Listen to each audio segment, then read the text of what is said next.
The Not-So-Secret Life of Leonard Cohen, CPA. The Live Bait, Cycle 3. By Salvatore di Montferrat, edited by Carl Lurchik. I smile when I'm angry. I cheat and I lie to get by. Leonard Cohen, in my secret life. For God's sake, hold your tongue and let me love. John Donne, The Canonization. 1. The first time Leonard knew he was going to lose her was on their wedding day. It was the best day of his life, until it wasn't. They stood on a low riser in a converted loft in the Hudson Valley, flanked by the negotiations of their heritage. To Leonard's left stood a reformed rabbi with a soul patch and a comfortingly loose interpretation of the Torah. To Margarette's right stood an evangelical pastor, a woman with short silver hair and a doctorate in ethics. The pairing was meant to be inclusive, but it had created a strange tension. The rabbi, who prided himself on his modernity, kept glancing at the female pastor with the pained expression of a man who feels inadequately progressive. He was the one wearing the open collar. She was the one with the gravitas. But Leonard barely noticed the theology.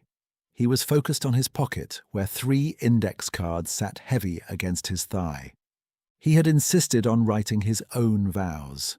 More than that, he had decided to surprise Margarete with verse. He was Leonard Cohen, after all, an accountant, yes, but burdened with a name that demanded a certain relationship with the bard.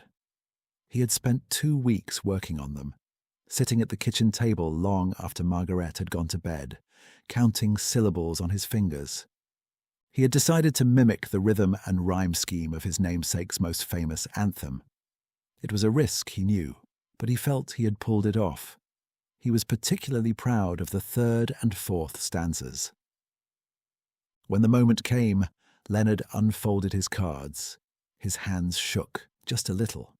He looked at Margarete. She looked cool, sculptural, and terrifyingly intelligent. He cleared his throat and began to read, pitching his voice into that familiar, gravelly cadence. "I used to keep the books alone," Leonard recited, meeting her eyes. "A ledger carved in heavy stone, before the light of you came shining to me. But now the numbers fade away, and all the debts I cannot pay are cancelled by your holy hallelujah." He paused for the beat. He saw his mother dab her eyes. He felt a surge of triumph. He continued to the 4th stanza, the one where he really stuck the landing. "So take this ring and take my life, my clever, kind, and lovely wife. I promise that I never will outgrow you. And when the evening starts to fall, I'll be the one who answers all the questions that the silence puts unto you." He finished. He lowered the cards. There was a collective sigh from the audience. It was sweet. It was earnest. It was, Leonard felt, a successful performance of depth. Then the pastor nodded to Margarete. Margarete did not reach for index cards. She did not clear her throat. She simply took Leonard's hands in hers. Her grip was cool and dry. She looked at him, and then she recited the 3rd stanza of John Donne's The Good Morrow. "My face in thine eye, thine in mine appears," she said, her voice dropping a register, stripping the room of its modern irony. "And true plain hearts do in the faces rest. Where can we find 2 better hemispheres? Without sharp north, without declining west." She didn't recite it like a student remembering homework. She spoke it like a native language. She navigated the intricate metaphysical conceit, the geography of the soul, the geometry of love, with a casual fluency and devastating sincerity. "Whatever dies was not mixed equally," she continued, holding his gaze. "If our 2 loves be one, or thou and I, love so alike, that none do slacken, none can die." The room went silent. Not the polite silence that had followed Leonard's lyrics, but something heavier, as if everyone had collectively remembered what language could do when it wasn't trying to be liked. In that silence, the gap opened up. Leonard's smile held for a second too long, the way a rehearsed line holds when the cue changes. He had spent 2 weeks constructing a rhyme that sounded like pop song. She summoned the 17th century at will. He squeezed her hands. He said, "I do," and heard how small his own words sounded. The glass was crushed. People shouted their mazel tovs. Someone clapped him on the shoulder hard enough to make him sway. And somewhere under the noise a thought settled in his gut, cold and absolute. She is visiting my world. One day, she is going to go home. They were married for 7 years. 2. He had met her a year before the wedding at a mixer he hadn't wanted to attend. Leonard was 26, a junior associate at a mid-sized accounting firm in Midtown. He was competent, diligent, and possessed of a reassuring, low-level anxiety that made him excellent at audit defense. He was the kind of man clients trusted because he looked like he worried about their money more than they did. Margarete was finishing her PhD at Yale. She was exhausted. She was in that particular circle of hell reserved for doctoral candidates nearing the end of their funding. The dissertation defense was looming. The job market was a slaughterhouse, and she had spent 3 years splitting her time between archival work for her professor's magnum opus about Faustian pact narratives and her own thesis on English Renaissance poetry. She was tired of brilliance. She was tired of men in corduroy jackets who wanted to deconstruct the semiotics of her drink order. Then she met Leonard. Leonard was drinking a club soda. He was wearing a suit that fit him reasonably well. He asked her what she did, and when she told him, he didn't try to correct her or offer a counter-theory. He just looked impressed. "That sounds incredibly difficult," he had said. "I mostly just make sure the numbers on the left match the numbers on the right." Margarete felt a physical wave of relief. He was solid. He was linear. He lived in a world where things balanced or they didn't, and if they didn't, you found the error, and you fixed it. He was the control group. She chose him for his sweetness and his ordinariness. She chose him because he was a safe harbor from the storm of competitive intellect she lived in. Leonard, however, misunderstood the assignment. He mistook relief for something else. He thought she had looked past the accounting degree and the spreadsheets and seen a poet in hiding. "I write a little too," he told her on their 3rd date. He showed her a notebook. She read a page. She nodded. "This is good, Leonard. You have a nice sense of meter." She meant, "This is a healthy hobby. It's good for you to have an outlet." He heard, "You are a peer. Keep going." When she left academia a year later, Leonard was the one who encouraged it, or so he thought. She finished her dissertation and defended it. Her mentor finished his book. He offered her a researcher credit, but not co-authorship. She looked at adjuncting in Ohio for poverty wages, and then she looked at Leonard, who had just made senior associate and had excellent dental. She took a job in corporate communications for a pharmaceutical company. It was dull, it paid well, and it required 0 emotional labor. "You're making a sacrifice," Leonard told her, holding her hand across the dinner table. "You're sacrificing your art for our future." "I'm really not, Leo," she said, cutting her steak. "I'm just tired of being unsettled." "I know," he said, nodding solemnly. "But I'll make it up to you. We'll keep the intellectual life alive here, in our home." Margarete paused, fork halfway to her mouth. She looked at him with a flicker of concern. "We can just live our lives, Leonard. It's okay." But it wasn't okay for Leonard. He felt a debt. He had to be worth the leaving. He had to prove she hadn't married a peasant. 3. The erosion was slow. It didn't happen in fights. It happened in the quiet moments of the evening, the time between dinner and sleep where a marriage actually lives. Leonard started reading.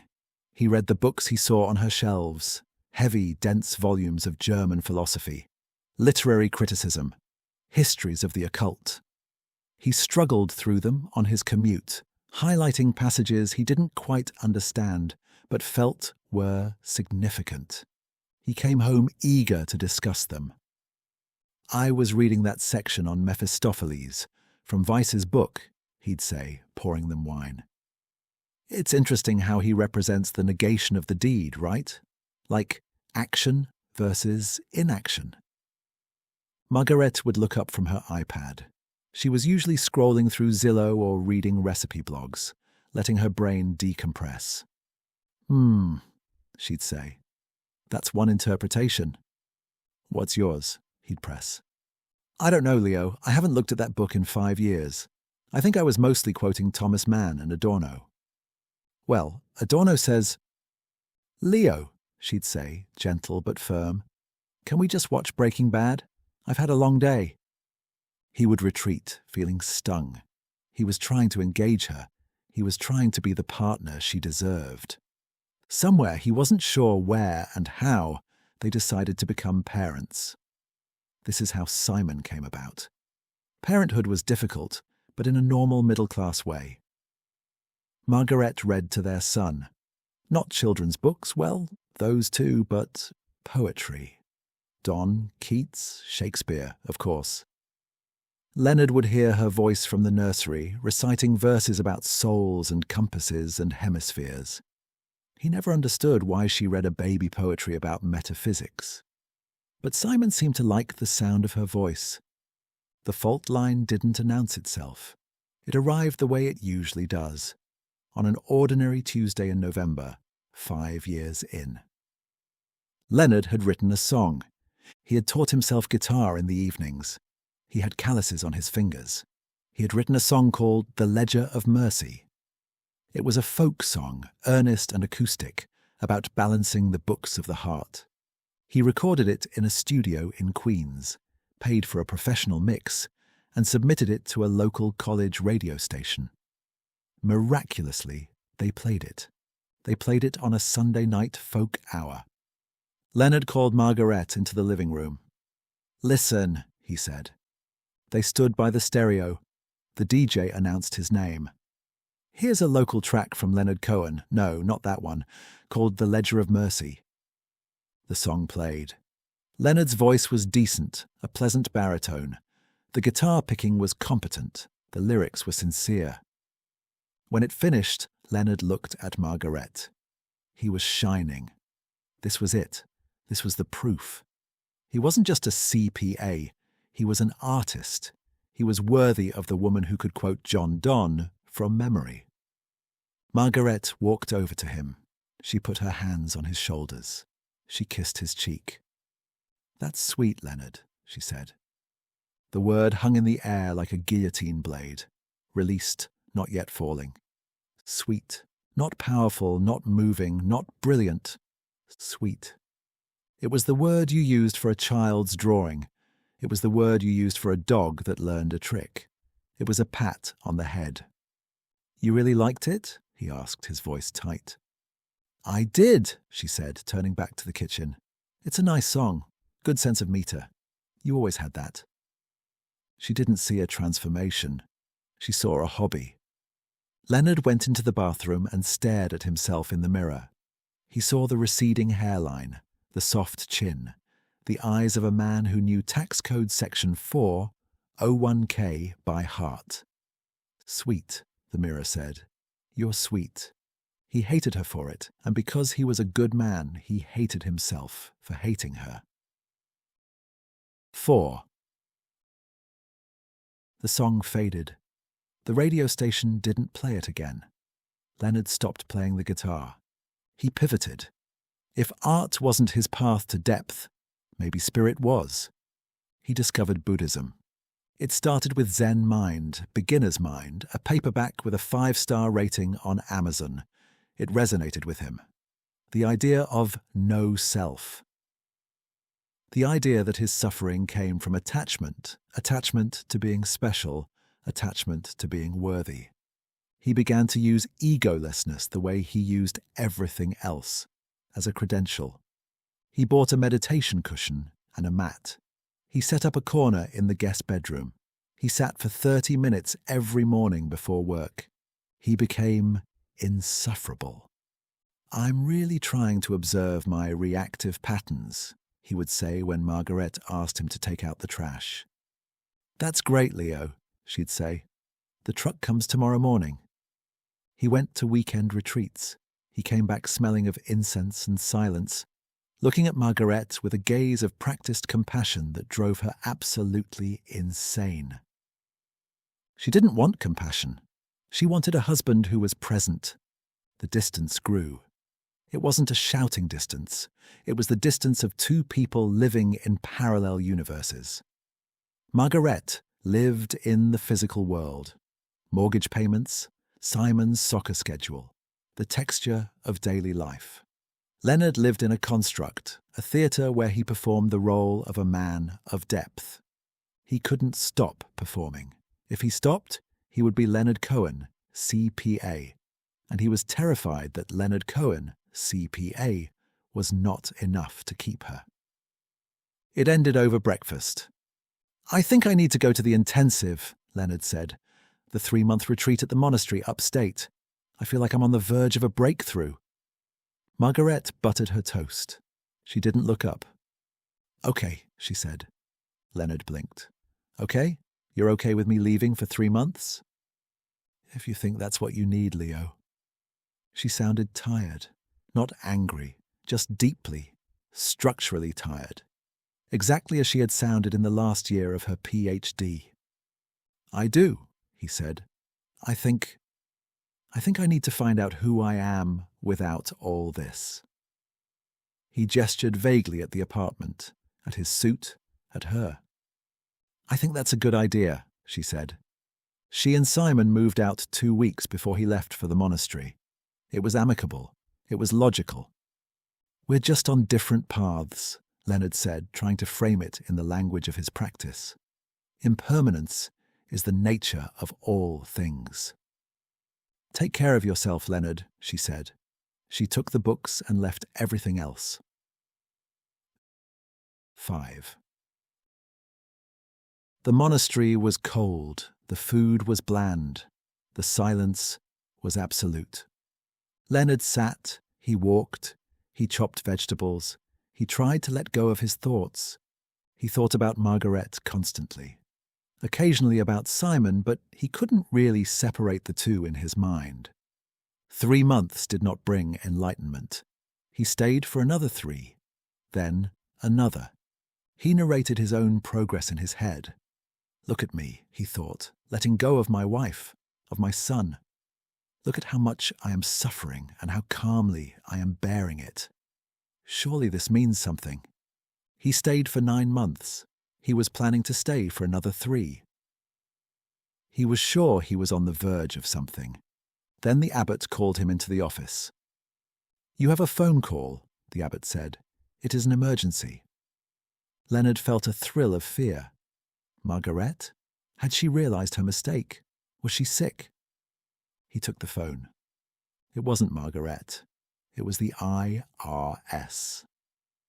"This is criminal investigation," the voice said, crisp and careful, as if reading each syllable off a form. "We need to ask you questions regarding your firm." The thing had started, he would learn later, somewhere he had never been. A psychiatric facility near the turnpike, one of the firm's smaller management clients, a place Leonard had signed off on for years. Beds, staff ratios, a Medicaid reimbursement schedule, numbers like any other numbers.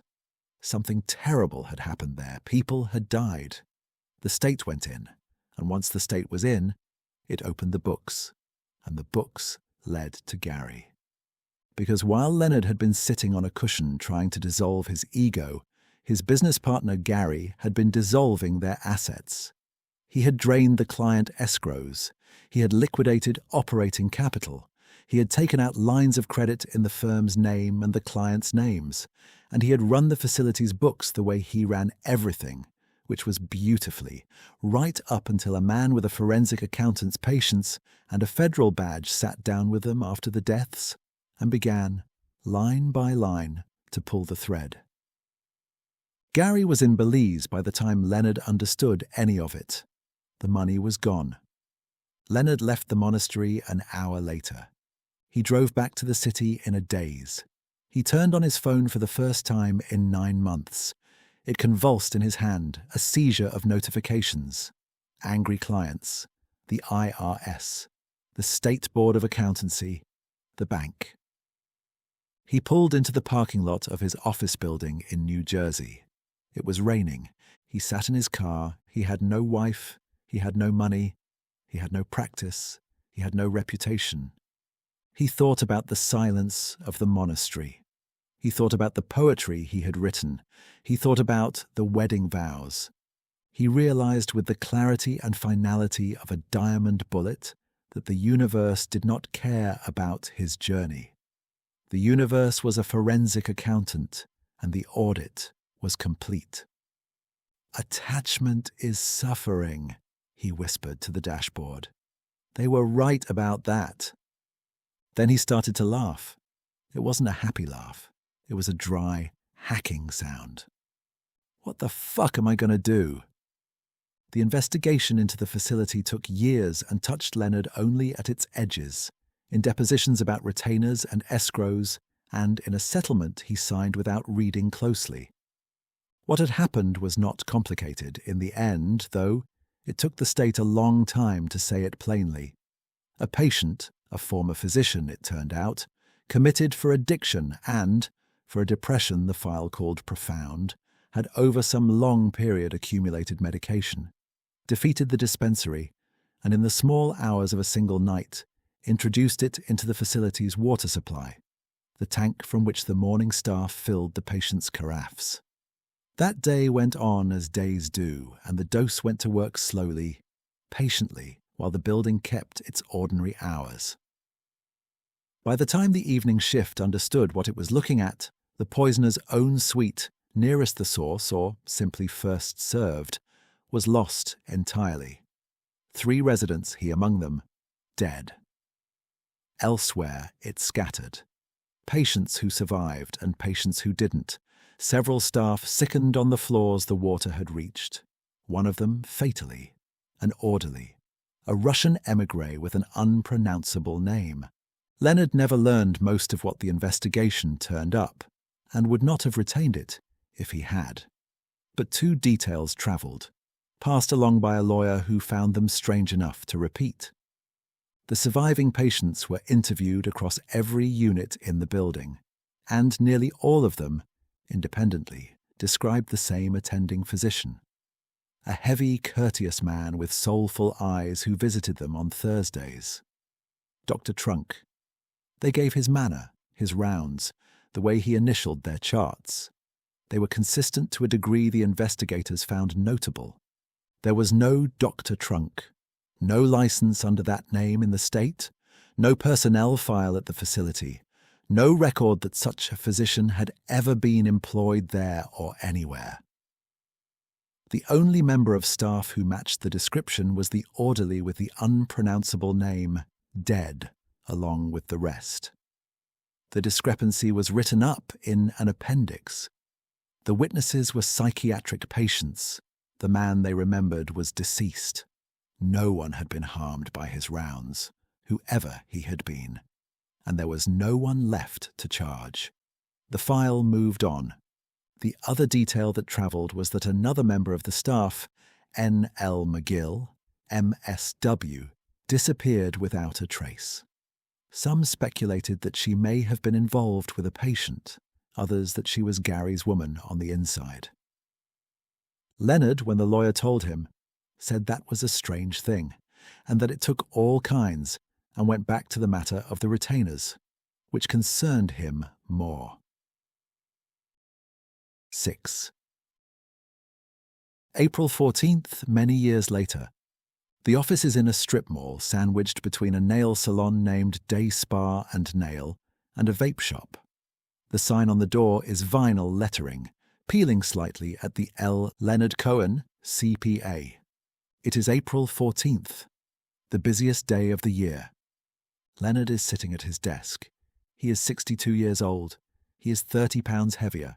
He is wearing a Kirkland signature dress shirt. The office is quiet, save for the hum of the computer fan and the click of his mouse. He is working on a Schedule C for a freelance graphic designer who has tried to deduct her cat as a security system. Leonard deletes the deduction. He types a note. Disallowed. He lifts his eyes to look at a faded poster depicting Tibetan monks creating a mandala with coloured sand. The monks are permanently frozen mid-labour, making a symbol of impermanence with infinite patience. Leonard cannot remember how the poster came to be there. He picks up his coffee. It's lukewarm. He knew that Margarete was all right.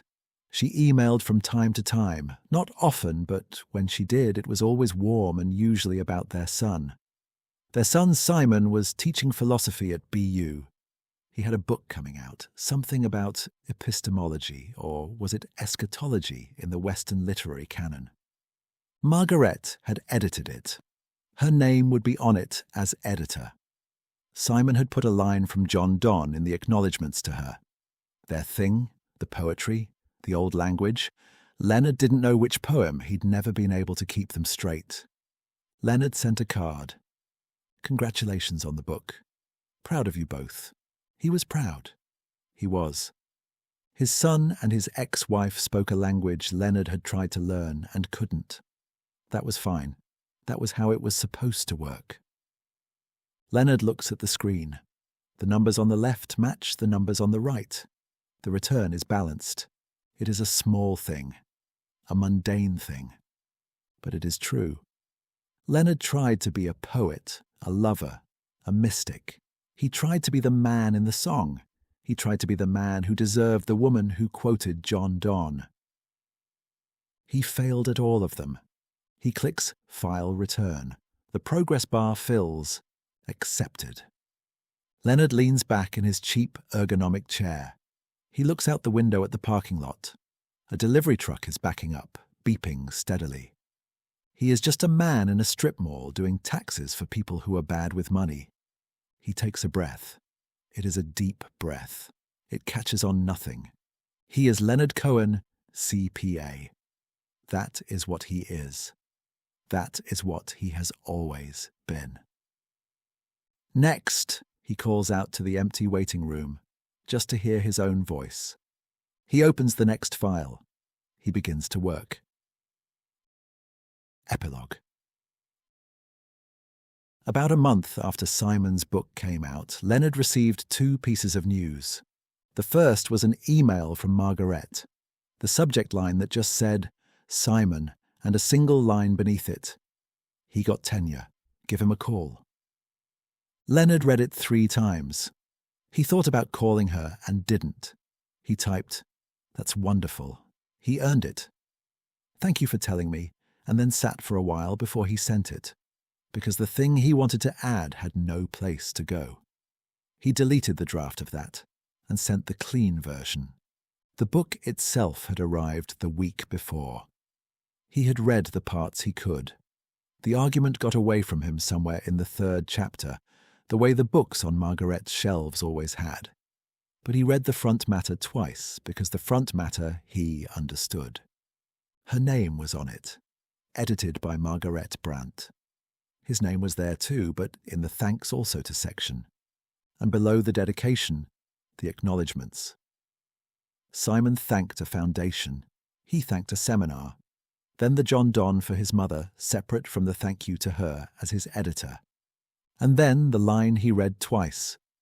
Thanks to the estate of the late Professor Adrian Weiss, and to the N.L. McGill papers, whose preservation and arrangement of his correspondence, fragments, and unpublished work made this book possible. The second piece of news came another week later, in a cream-coloured envelope, heavy stock, his name on the front written in a calligraphic hand. He opened it at his desk, with a letter opener he kept for clients who still paid by check. It was a wedding invitation. Simon Cohen and Genevieve Reynard requested the honor of his presence. There was a date in the fall, a vineyard upstate, the polite and ordinary logistics of other people's lives. Leonard said the name out loud because it was a pretty name and he wanted to hear it.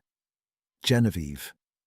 He wondered where the girl was from, something foreign in the last name. Simon said she studied at the Sorbonne, so French maybe. A graduate student. Brilliant, of course. She was brilliant. Reynard, Leonard repeated one more time. The surname snagged on something and wouldn't come loose. A story read to him a long time ago. An animal in it, a clever one, the kind that got away with things. He couldn't place it. And after a moment, he stopped trying. The way he had stopped trying with most of what belonged in Simon and Margarette's world and not in his. There was a photograph in the envelope, the way couples did now, a card with the two of them on it, so you would know the faces before the day. Simon looked happy. That was the first thing, and for a moment, it was the only thing. His son, grown, with his hand around a young woman's shoulders, looking happy in the uncomplicated way Leonard had wanted for him, and had not always believed he would get. And beside him, with her arm around his waist, a pretty young woman, presumably the owner of the pretty name. She was blonde, held herself beautifully, Leonard noticed. Very straight, the kind of posture you didn't see much anymore. She was looking at the camera and her eyes had caught the light. They were a striking, mischievous green.